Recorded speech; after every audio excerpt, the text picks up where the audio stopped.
J'ai souhaité nommer mon projet Changement pour le thème Manifeste-toi. Tout d'abord, je vais le caractériser par 5 mots relatifs aux constituants plastiques. Premièrement, contraste entre des couleurs vives et grisâtres entre les deux mots.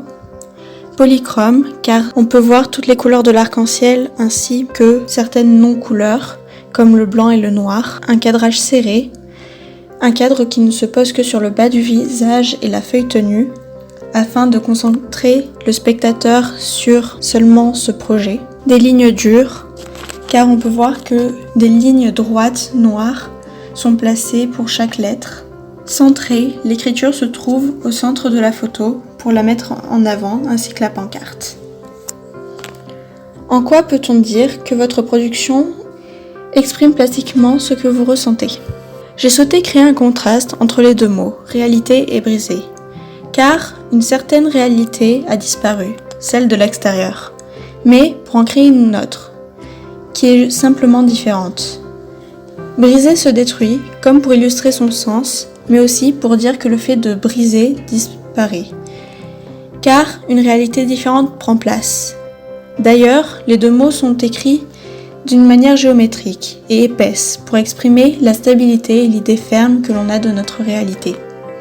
Ce qui contraste avec brisé, qui se fissure et est incomplet. En quoi l'usage de votre outil permet d'exprimer votre sentiment ?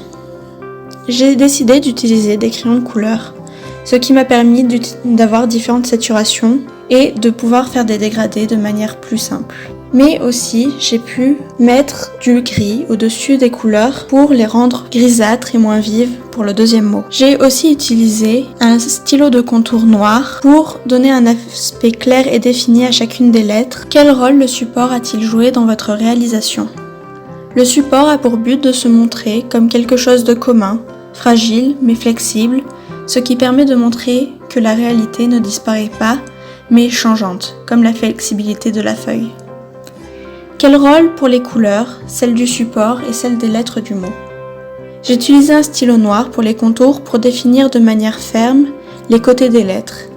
Et enfin, des crayons de couleur pour placer un arc-en-ciel dans ces lettres, ce qui a pour but de montrer la variété des choses qui constituent notre réalité.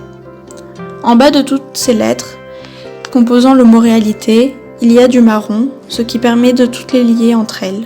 Briser aussi des couleurs de l'arc-en-ciel, qui les lie avec le mot réalité, mais plus pâle, et grisâtre en ayant apposé une légère teinte noire au-dessus. Pour montrer un aspect disparaissant, il y a donc un contraste entre les couleurs vives de la réalité et un aspect plus disparaissant.